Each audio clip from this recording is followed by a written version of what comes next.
Hello, everyone. I wanted to make a little short video about. I'm going to be in Ecclesiastes 7:9, and it says, "Be not hasty in thy spirit to be angry, for anger rests in the bosom of fools." That's what I want to speak about is anger. Uh, if you'll let it, if anger will just get with you in your easy chair, and if you'll just let it back and let the head rest back, anger will stay there with you all day long until you uh, bid it farewell. Anger will take you farther than you, like the song said, you want to go, but you won't be able to get back if you go too far with anger. Um, we chastise our children for behavior in school, and they probably, from some, they learned it from their parents, they learned it from us. Their marriage, they're going to see things they'll pattern after what they saw in your marriage. But uh, be not hasty in thy spirit to be angry, for anger resteth in the bosom of fools. Um, we chastise children for behavior that we do. And if daddy pitches a tantrum at home, then the child may pitch one at school too. So, physical rage. There's children that live in fear of their life. They're afraid that if they say the wrong thing, that they'll get backhanded across the room. Um, they, the husband gets angry, and he breaks things in the cabinet, and then he's got to pay for them all over again. Um, the parents teach their children how to act in a marriage. So not all rage is physical. There's verbal rage. We want kids to walk and talk, and then we tell them to sit down and shut up. We program them with negative things, and we tell them that they're dumb or whatever, and they can't do things. And it takes a lifetime of deleting these files until that they can get it out of them. Not only is there like physical rage, like I said, there's verbal rage too. And sometimes it's not the things that you say, it's the things that you don't say. It's not that you're blasting them with words, it's just that you use silence on them. And that, to me, that's still verbal rage, that's still verbal punishment. Um, Kids go to school hungry at night. Uh,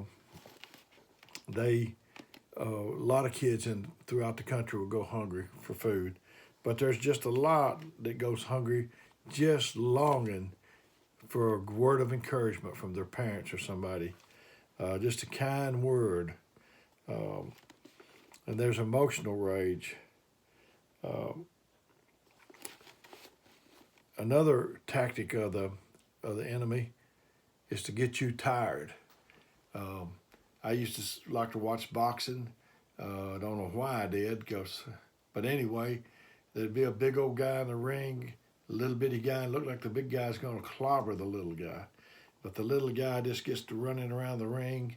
The big guy's got his hands up like that, and by the time he just drops them little at a time to the little guy just mops up with him. That's what Satan's trying to do, is make you tired. Um, some people want children, and they say, I'm tired of not having children. I go around my friends, they've got children. And then there's people that's got 5, 6, 7 children, and the woman says, I'm tired of children. That's all I do all day long is just tend to kids. Um, so the enemy will try to make you tired. Even the turtle, if you provoke it, it'll go back in its shell. So when someone's not responding to you, um, they're tired of your uh, anger and your tactic. And over in Ephesians, I think, in the 4th chapter, he said, be angry and sin not.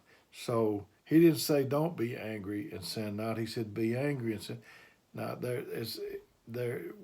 God knows that we're going to be angry, but just don't let that become to be too frequent.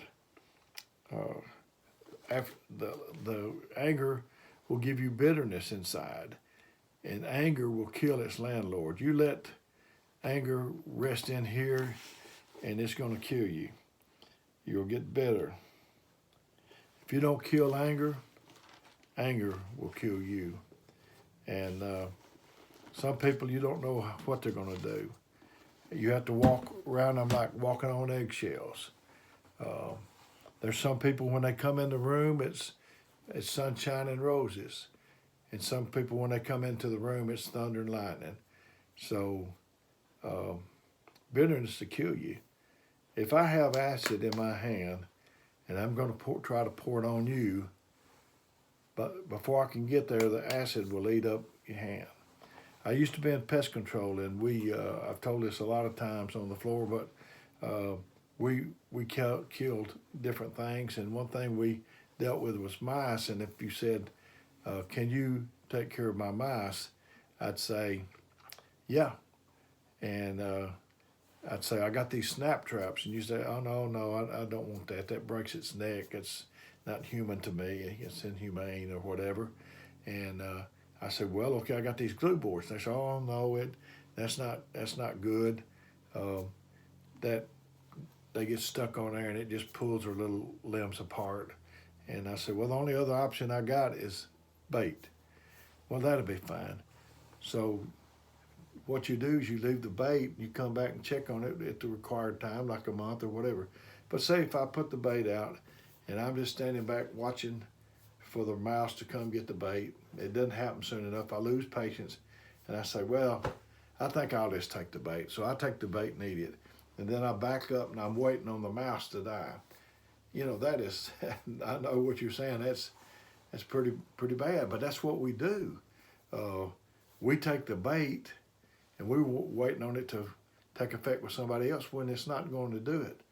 We think somebody's acted in a way or done us wrong in a way that they don't deserve a blessing, and the next thing you know, they get a blessing from God, and here we are over here.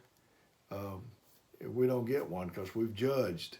So anger is a big problem, and if you have an anger problem, anger management problem, ask God to help you and to see if you can.